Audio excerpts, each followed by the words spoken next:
Hey y'all, welcome to the Black Teacher Project podcast. I'm one of your hosts, Dr. Cecelia Gillam, joined today by my fellow Black teachers and leaders, Dr. LaTesa Brown, Dr. Lena Hamilton, and Lisa Harton. This is a space created by and for Black educators where we speak truth, share stories, and stay rooted in our purpose.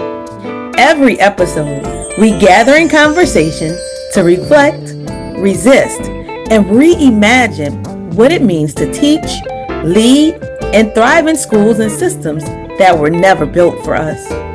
So pull up, lean in, and let's get into it. Good evening, and welcome to the Black Teacher Project podcast. I'm your host, Dr. Cecelia Gillam, and today we're diving into Enough is Enough. First and foremost, I just want to know, before we get this thing rolling, what is one thing that has brought you joy today? Dr. Hamilton, go ahead. I've got to be honest, getting on this call, hearing from my sisters, unwinding from the week, and sharing with y'all has been a moment of joy. So this fellowship really has perked me up. I thought maybe I was too tired to do this podcast, but now I'm ready to go. All right. Thank I you. would agree. I would agree. It felt just a sense of ease, just connecting tonight after a long week. In addition to that, I have to share one of my colleagues came in to do some choreography for a play I'm working on with my kids. And just to see the little girls advocating for themselves, this is too hard. We need simpler dance steps. And, just speaking up and having fun and learning at the same time, that was a plus as well. All right. And I Dr. have to agree. I had a horrendous week. We started testing, and I was about to get a little attitude, like, oh my God, I gotta. But then, as soon as I was logging in and all of your faces popped up, I was like, all right, I'm good. So, yes. Okay, thank y'all for sharing. And I guess Thank you, while Cecilia. we're talking, I was thinking about what brought me joy this week. And I guess today I got to spend time with one of my best friends that I haven't spent time with in a long time. And then being around my friend just reminded me of just how great it feels to be in fellowship and even around you all too. But we literally both started singing this same old random song at the same exact time. And that just really made my heart smile. I said, I have found my tribe. So yes, that has brought me joy. All right, guys. So now we know that today we're talking about enough is enough. So I'm going to start off with the first question. It's a kind of brain teaser here. So do we feel that Black educators have to outperform their white counterparts in order to be seen as effective? So do you feel as if you have to outperform your white counterparts? Lena. It's interesting. I've had a week where I well, I was described as antagonistic. Here we go. Right, okay. Described as antagonistic because I was speaking up for my team at school with some changes that are coming from our district, and I was seeking clarification so that we're ready to roll out some new standards for the coming year. And I kind of got in my feels because I've been tracking the changes and speaking with leadership at the school level through the year in a way that my white peers have not. In fact, they have pushed me to the forefront to be their mouthpiece. They've relied on me to do a lot of the footwork and the organizational work and even the written work with the new standards. But when it came down to it, when those in a position of quote unquote authority over us um, realized that they were not as prepared as they thought they were for this rollout, they turned to me and called me antagonistic. And I feel like it's a double standard that if I were a white educator, if I were a white male educator, and I was bringing some of the criticism to without even the background that I have, just the criticism to leadership, I would be listened to. but I have to come with a whole terminal degree. I have to come with experience. I have to come with documents. I have to come with data, and even then, I'm called antagonistic rather than clear-sighted and professional. So. I guess my answer would be yes, absolutely. I've consistently had to outperform my peers in order just to be listened to. Um, when I have a sense of how our students need to be supported best. Um, and that has been my experience. Yes. So I'm gonna, like I do in the class, I repeat the question sometimes. So do we feel that Black educators have to outperform their white counterparts in order to be seen as effective? And it calls to mind when I just on a whim in 8th grade decided that I was going to join the track team. No background experience, whatever. My friend Lisa was doing it, so I said, I'm gonna try out too. So I made the team. And I was in my race. In my race, I forget, I think it was like a 200 or something like that. And so I'm running and I'm like in second place. And like while I'm running, I'm like, oh my God, I don't believe I'm in second place. I don't even exercise. So I'm going through all of these things, right? And then I turn around to see where everybody else is. And then choom, choom, choom, I'm in fourth place, right? And I'm just embarrassed. I can't believe that I was so close and came in fourth place. And my lesson in that experience was for me to focus on what I was doing in my lane and not to worry about what was going on around me. So in my blackness and my blackfulness, I'm not worried about what my white counterparts are doing because I'm already operating at a level um, that's going to make me do what I need to do in my classroom where my students are going to excel, right? If I'm being who I am, and that goes back to the Black Teacher Project pillar of Black identity and quality instruction rooted in Blackness, right? So if I'm doing what I need to do as an educator, as an African American educator, my students are going to do well, and I'm not going to concern myself or focus my energy on my white counterparts. A whole word. Thank you, Lisa. Thank you. All right, LaTesa. Girl. So, short answer, do I feel like as a Black educator I have to outperform in order to be seen as effective? Absolutely. Um, my experience with that is, though I'm rooted in Blackness because I am Blackness, Black excellence. Let me take that back. Black excellence.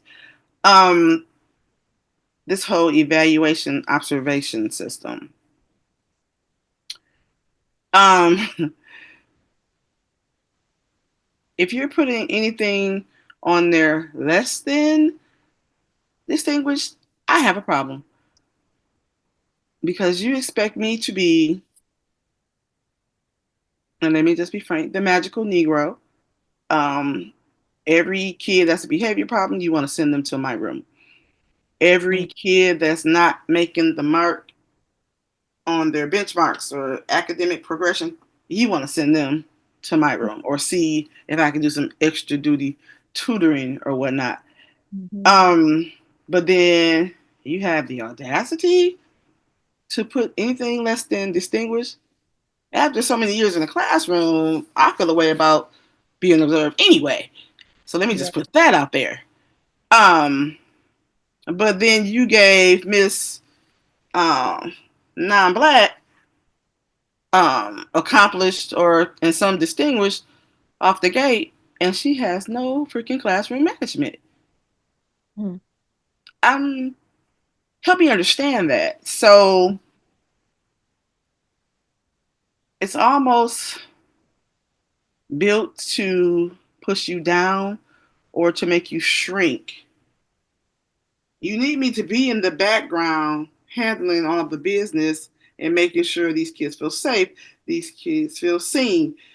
My black and brown babies, making sure they're going back and they're telling their parents whatever, whatever. So you want me to work in the background to make sure everything is tight, but you don't want me to be in the foreground when it comes to handing out accolades or whatever. You forget that it was the magical Negro in the background that was doing all the things.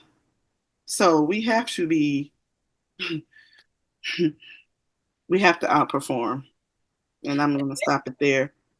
I wanted to add something too, and um, I can't get the specifics, but Black women hold the most advanced degrees. Am I right? You are. Um, it's been shown that students that have experienced at least one Black teacher are more likely to go on to get advanced degrees. Is that correct or close to it? That is correct. That is correct. So we are already outperforming, right? We I'm sitting on a panel with 3 doctors right now. we are Okay. outperforming, but when you think about it, where are all of us technically? And I don't know if it's by choice for the rest of you, but I'm going to say about me. On one hand, it's like I do want to be in the classroom, but also on another hand, I feel like my calling is outside of the classroom. And so actually, this week I was reflecting on, I have all of these advanced degrees, I have all of these certifications, I have all of these qualifications, and yet anytime I go to try to get out of the classroom, I am met with, we went with a more qualified candidate, or I met with, you too new. But at the same time, I can sit and be on school level committees, district level committees. Like when I tell you, I done probably did it all. I'm on national committees. I'm on a Black Teacher Advisory Committee. I work with the Louisiana Science Teacher Association. I'm the board secretary. I sit on the school board. Like I do so many things, and yet I always get met with this same thing. And so I'm like, this cannot be, and it is such a shame. And I hate to say it, most of the times the people that they do promote, they don't look like me. Most of the times, if not all of the times, they don't have the same certifications or qualifications as me. And so then I'm sitting back looking like, wait, what? And then here's the craziest thing that actually happened yesterday. Somebody walked up to me and it was like, hey, we really think you should come and be on this instructional cohort committee. But what they don't know in my mind was I already had in my mindset, like, okay, I just came from a previous job where I was on everything known to man. And then here I am coming here. I'm like, I can't do it no more. Because my capacity inside my heart has said, Cecelia, obviously right now this is not for you, because I am a firm believer in rejection is simply God's way of redirecting. Because just as they closed that door on that academic dean position, I'm telling y'all, next day I got another thing from this national organization where I'll actually be working with more teachers from across the world, being their lead mentor. But when you look at the job description, it's the same description as the one that I just got turned down from people who see me and know me every day. Whereas this person, somebody recommended me, she interviewed me, loved me, and I didn't have to jump through loops and hoops. And so that's the piece that I hate for a lot of Black women is our stories. We have to jump through unnecessary loops and hoops. How y'all feel about that? Any of y'all had to go through those loops and those hoops? I mean, I think to return to what I was speaking of, the thing that makes me excellent is that I'm forthright, right? Like I'm not going to beat around the bush. I'm going to say what needs to be said. People in I've worked in many schools, so my peers have always liked me for that because I'm saying the thing. But it is also the thing which creates a glass ceiling above me because I'm too outspoken for a Black woman. No one wants to hear the things that I'm, right? So, Thing they always want to label us as. Go ahead. right, right. So, outspoken, antagonistic. Why am I so angry? So, Angry Black woman. That's what I was going to I say. believed when I was working towards um getting my degree, doing the things, Cecelia, that you're speaking about, broadening my experience at the school level, broadening my experience with work in the community, that would, I don't know, soften maybe the critique of just my presence in the room. It has not. It has not. So it seems that, if anything, it makes me more offensive, if anything. That what I bring. So Lisa, I was really listening, and I think that is the beauty of coming together and speaking, because I heard what you said, which is stop measuring yourself by what others are, what the white community is saying. We know we're excellent. But LaTesa, I also heard you, which is, if once you're in an institution and they're handing out awards, like, you better believe that year after year of having the kids with the most needs, who I love and I want to serve them, right? Takes its toll, but it also takes its toll to watch people who are sitting back and riding your coattails getting Yes. the awards, right? So what do we do with that, right? That disconnect between being the one who's working all the committees, right? Opening up the school and closing down the school at the end of the night, right? Being the one who's calling the mamas, being the one who's getting the coats and the dresses for prom and the X, Y, and Z for children, right? Field Um, trip money, snacks. Money, all the things, and the scores, right? Getting the kids to read, like the thing that we do in school, which is academic excellence, and then being told, well, actually, we can't, put you in this position because your tone. I mean, I was talked to several times this week about my tone. Um, I don't know what to make of it, except to say that I do need to listen to how to keep myself well. And Lisa, it's true. Like, sometimes you just need to stay in your lane, and my lane is, and I need to keep repeating this, serving children. And That is when I say stay in your lane, I'm looking at that not as a limiting perspective, but as I am going to do the things that feed my soul and my spirit and my people. Yeah. So that is my interpretation of, I'm going to focus on where I should be running. Yes. And I love that redirect. I love it. And the thing that I always tell my students is the only thing that I know how to be is me. I said I Yeah. have to be me and they'll have to adjust because I I love that. can't keep adjusting, and I gotta regulate. I'm tired of conforming, but I said at the same time, your people, they're gonna find you, and that was the thing that I even told them, like when I didn't get this. And it was the funniest thing is because every day in my classroom, I do what I call like this motivational quote. And a motivational quote for the day before I got the bad news that they went with a better candidate was anything that is meant for me is going to come to me effortlessly. Like Yes. I'm not gonna have to do, as I said, the loops and the hoops. It's All the things. the same way that other opportunity came. And so that kind of leads us into this next thing where it's like, okay, so we know a lot of times as Black women, it is a thing. So what are we doing, or what are you all doing as far as how are you moving towards wellness when trying to balance like all of these things? Because at the end of the day, I'm guilty of it. Literally, somebody asked me the other day, they said, do you keep busy because that's just your way of not wanting to feel? And I really had to think about that because I am a very busy person. And so I would love to hear like what are you all doing for that wellness piece? So I think, again, that takes me to one of the pillars of the Black Teacher Project, which is wellness, where we're learning to apply healing centered practices that support personal wellness and collective thriving, to take exactly the wording from the website. Mm. And I think what I need to work on right now is going from knowing to doing. How do I close that gap? And part of making that journey from knowing to actually doing and practicing it and folding it into my life is connecting with like-minded folk Mm. with like-minded goals. Right? Before we even started recording, we kind of checked in. How you doing, sis? That's a reminder to me that, hey, oh, I'm important too, right? Um, that practice is something that I have to remember to do in my classroom, right? Before the academics, you know? What is that? What is that? Maslow before, or did I have that backwards? I always get things mixed up, but we have to check in with our kids with how are you doing before I figure out what is multiplication. So I think one of the things that I've enjoyed with the Black Teacher Project is we prioritize um, ourselves before we talk about our practice in the Mm. classroom, right? So that's one thing that comes to mind for me in the spirit of wellness. Being around like-minded folk in this affinity space that has been created for us, right? In this affinity space that has carried on the tradition in our culture of collectivity Mm. and connectedness. Mm.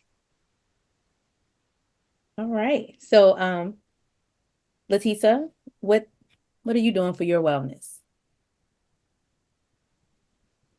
Learning about the pillars um, through BTP gave me some fresh ideas, some outlets. Um, but the main thing that it has done for me is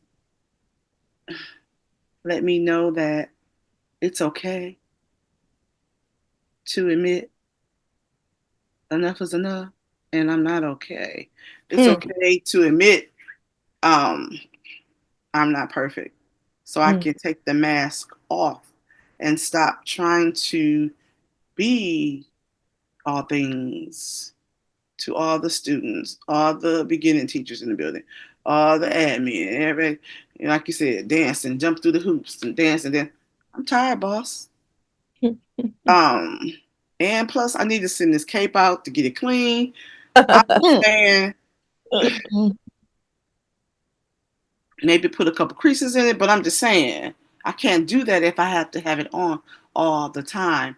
So BTP taught me that I think like the first session, because I was a fellow too, um, cohort 3, and the first session I think I cried like most of the time just to be in the presence of everybody who were saying some things I was saying, who were feeling like were taking the words out of my mouth. It was just like bam, bam, bam, bam. I was like, oh my God, I just cried. Um, and that was just totally amazing. So they have clearly shown me the light where I can find balance, and it's okay to admit that I need to find balance. So now I can check myself like, girl, you need to step back or take multiple seats. Um, and like someone said before, push your boundaries and let them be known and say no.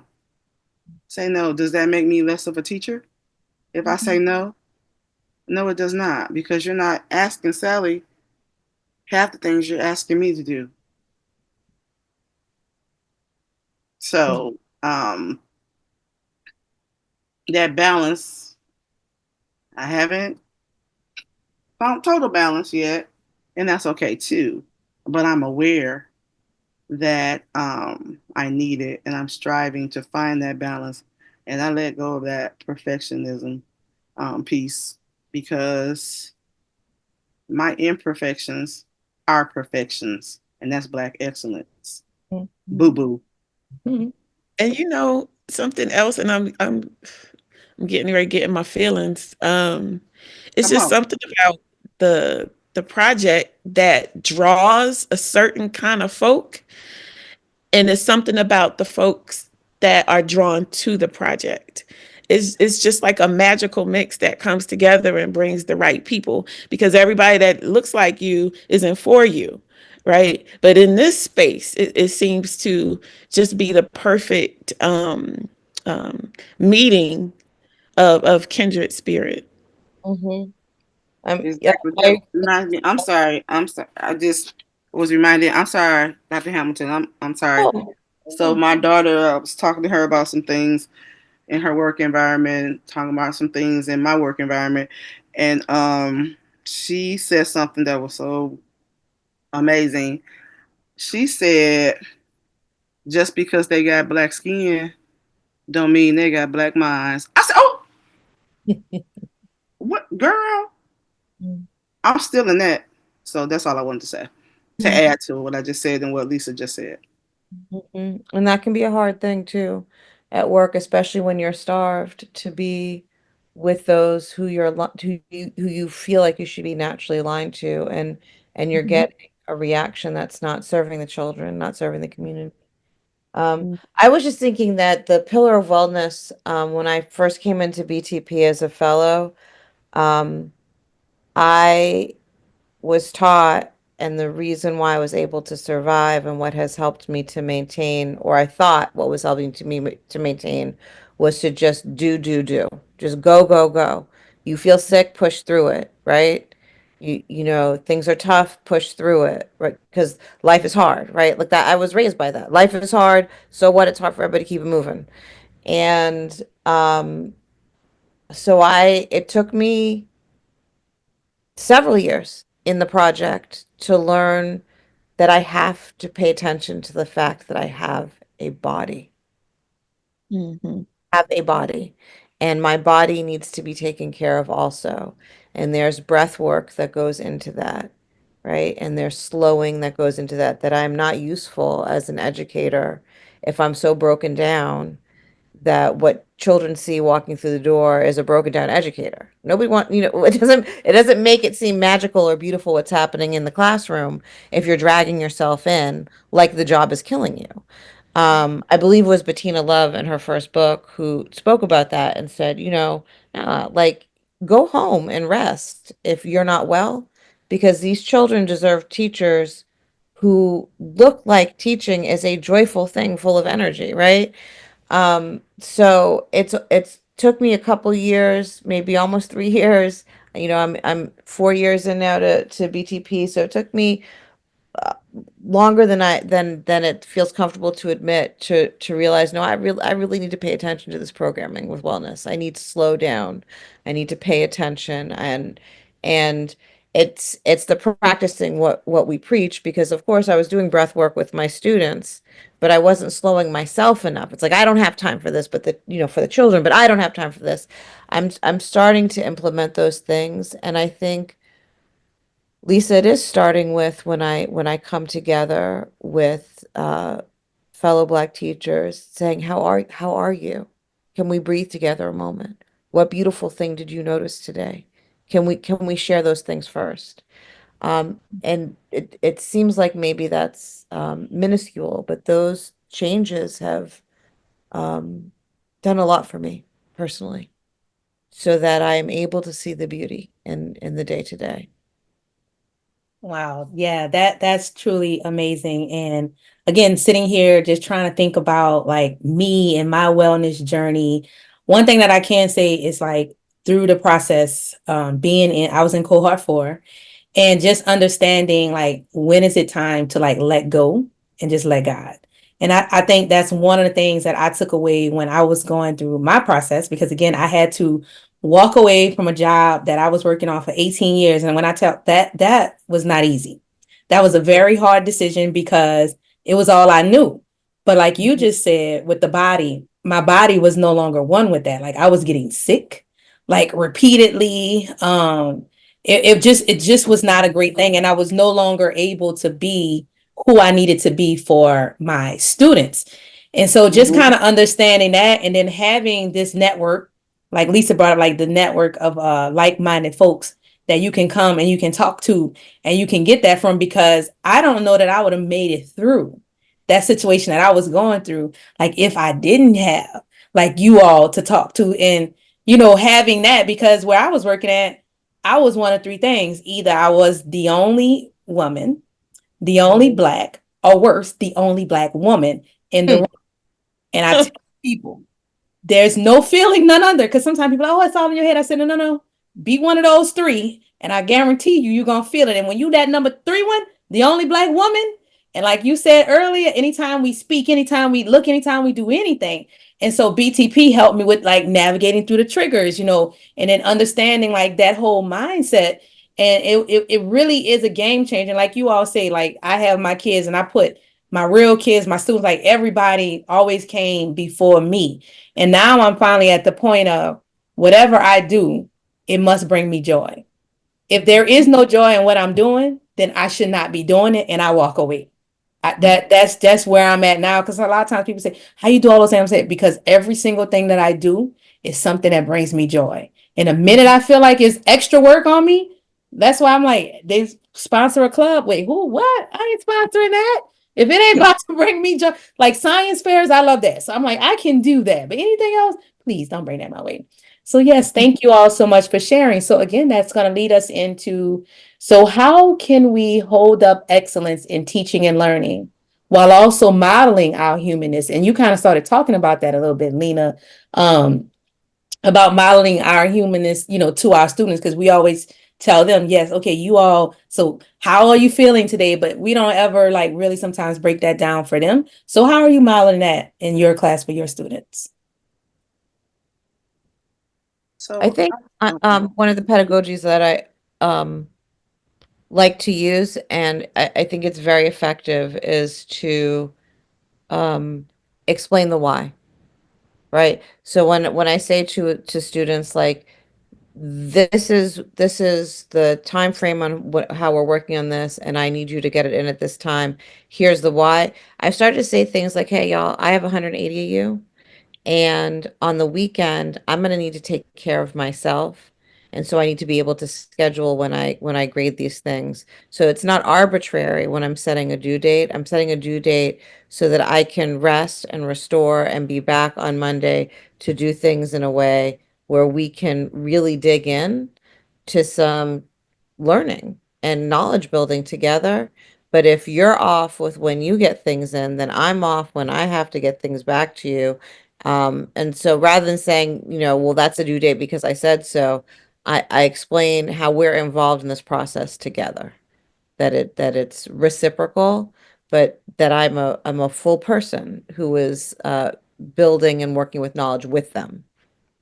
Thank you. All right. So, LaTesa, how are you modeling your humanness for your students in your classroom? so when I ask my students how they're doing, like we have a um, community meeting, or after we come back from a break or a weekend, and I'll ask them how they're doing or whatever as we're getting in class. And they ask me, so I've learned how to be transparent with them, and that models things like, if I, didn't have not, a good weekend, or if my morning isn't going that great, but I also share with them a gratitude piece so they don't become these bitter, upset about everything or whatever. So, but it's okay to feel like, yeah, or this day kind of sucks, but it'll get better or something like that. So I've grown accustomed to sharing myself with them. Of course, I don't get into all the adult details, but I share, and I find that that lets them know that it's okay to be human. I have rare occasions where there's disrespect that goes on because I've made that relational connection with them. So they'll try a little bit harder. They don't want to disappoint me because they feel like I'm family, and that's just what I was going for. So I'm me. If I make a mistake, I don't try to pontificate or cover it up. My bad, girl. You gotta let me do that. My bad. I'm tripping or something like that. So I'm humorous with them.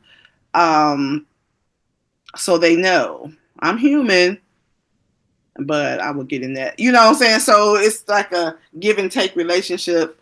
It's like a love, and I absolutely adore it, and I actually obsessed with it.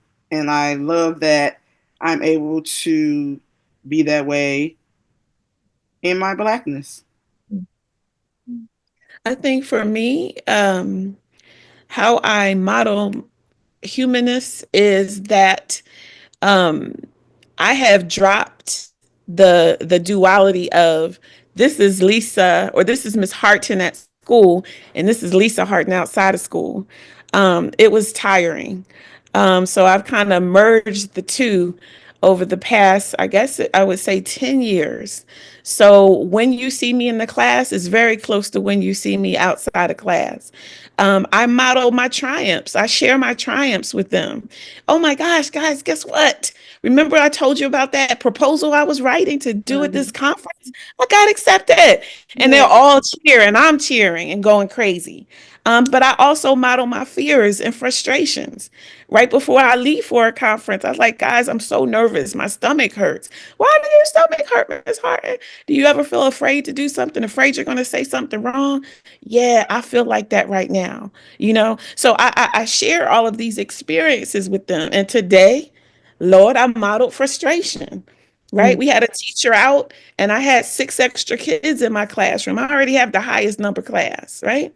So I had to pause mid sentence while I was talking to this child who was about to come out of pocket. I said, hold it.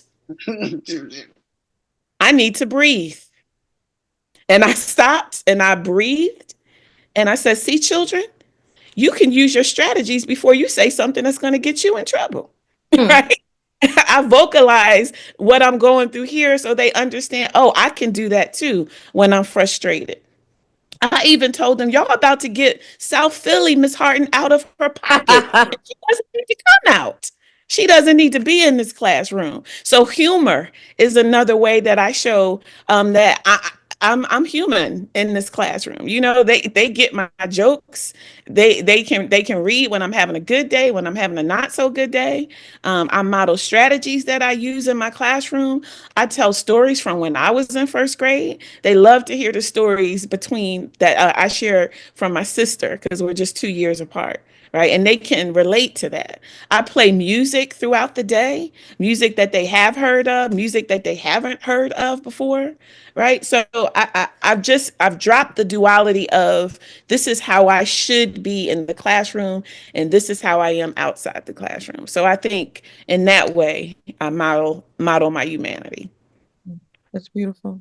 Mhm. I kind of like second almost everything that you all are saying because I think it's really true. I don't know. I was on Facebook one day and it was like, tell me you in a black teacher classroom without telling me you're in a black teacher classroom because we Ah, all really do have so many like similarities where it's like we could be the same because literally in my classroom, I do the same thing. Like I tell them what they get is what they see. I said, I can only be me. I'm always going to be 100% real. And you're going to understand, that what I'm doing is out of love. Because you have to be that. You have to be, that I find in the classroom with your students. And then in turn, they are real with you. Like I have a lot of kids who come, they talk to me, I guess I serve as like that other motherly figure for them because they know that I'm not going to be the one that's going to tell you it's good when it's not. And the same thing that I tell them, don't tell me. Like if I mess up, because like I always tell them, I say, I'm not above. Okay. If you see me do something or say something that's incorrect, talk to me. And that's teaching them one that you need to learn how to like, speak up, when something isn't right, because it doesn't make sense to be amen people. Cause I always tell them that and they start to appreciate that towards the end of it. So, and I play the music in my classroom as well because Yep, it yep. has to set the mood for me, but as well as for them. Like you said, I play what they know, what they don't know. And then some of them like, oh, I feel like I'm in my house cleaning up because my mama play this kind of music. I'm saying, yep, yeah. I was Yep. doing enough music in my Mhm. house. So guess what? Time to clean up and get this work done. So yes. So I love hearing that. And so as we kind of wrap this conversation up, what changes would you like to see in education when it comes to supporting Black teachers and students? And in what ways do you think BTP can help? Like, how does BTP help with that? And anyone can go first. I I'm in think the state of North Carolina, and they used to have a Black teacher union. mm, Um, but then some kind of way they got bamboozled, and they said, "Oh, well, let's have a national education association, so we don't need the Black teacher association because we're all teachers." Biggest lie ever told. We're teachers, true indeed, but it needs to have some type of recognition that Black teachers are not just regular teachers. Um, so that's a change, or something I wish they would, in retrospect, go back to or try a little more of. And that's exactly what BTP has done um, with their project, their research. They're recognizing that Black teachers need their own infinity space. You're racist. No, I'm Black. Um, anytime you can walk up and tell someone's identity or one of their identities based on their physical appearance, I need my own separate stuff. I'm gonna keep it PG, but you know. Um, so I think a change, or if it's a returning back to whatever you want to call it, but there definitely needs to be a national stage so I can appreciate and respect the work that they're doing with Black Teacher Project, because it's going back to that stage, um, you know, where there's a separate infinity group, because we need that. We need that. And that's I, something that I think would be beneficial. And their efforts Prior and their partnerships or connections are making that way. So hopefully we can go back to having those separate groups. prior to, um, and correct me around because I sometimes I get my little stats mixed up, but prior to Brown versus the Board of Education, the Black teaching force in the U.S. was 50%, and it's dwindled down to a 7. What changes I would like to see? I would like to do, I think you mentioned this, LaTesa, and as opposed to a change, just a hearkening back to. mm, There was a time when we lived under crazy circumstances as Black educators, right? But we still made it happen. I'm remembering what I read in that fugitive pedagogy, yeah, right? And I had known these stories. You know that Carter G. Woodson went around visiting Black literary societies, you know, urging them not to just keep this knowledge pent up in these elite circles, but to publish your work. And he would take those publications back to the classrooms across America and have the teachers teach the children the things that they needed to know about their history and their lineage, right? So what I would like to see is a revisiting of that. Right? It doesn't matter what legislation is going to be passed. It doesn't matter what 47 thinks he's trying to do. We have always made it work and we can continue to make it work. And I think the Black Teacher Project can help with that, with saying, oh, y'all should read this. Oh, let's have a book study on this. So we can get this information out into the classrooms where these teachers are struggling to try to figure out how to make it work in these times that we're living in. So, more so the change, just a harkening back to what we've done and what we can Returning. continue to do with Yep. some guidance. Lisa, I agree. But I agree. And LaTisa, I agree with you. And I think when we think about the harm that, we think about the harm, the unintended harm that was done through Brown versus Board of Education, it was divorcing the Black school from the Black community. So where the school was once part of the community like the church was, it became something that was an antagonistic presence to Black families and often a threat to Black families. I think the change that we need, and I think the work that could come next through our research and through um, our Black leadership, right, and our Black educational leadership is pulling the community back to our Black teachers, right? We need to be working in union with our Black families. And there's nothing about how our schools are working and functioning right now. There's nothing about it that says welcome, you're welcome here, to moms, to dads, to uncles, to grandparents who are taking care of children. We have schools that are carceral. We have schools that are threatening to kids. We have schools that are tossing kids out. We have schools that are, have all the bells and whistles like the school I work in, but we are running two schools in my high school, and one is for the children of the white power elite. The every once in a while, you're lucky if you get into it if you're a black child, right? But then a whole separate school, a different track for black children. And so I feel like, how do you trust that as a parent? How do you send your child off into that building, right? We're putting metal detectors into my school building next year. Who wants to send their children to a school like that? So I feel like the voice of the community needs to be joined with the voice of the Black community needs to be joined with the voices of Black educators, and that work um, will create a space that is safe for children and that speaks to the needs of the community. We can't do this in a vacuum. So that's a change I would like to see. I would like to see a school in which the community is welcomed in. May I add to that? Mhm. In the spirit of community and and thinking about how BTP can help, I went to a conference and I don't know his name because he was referred to himself as Dr. V.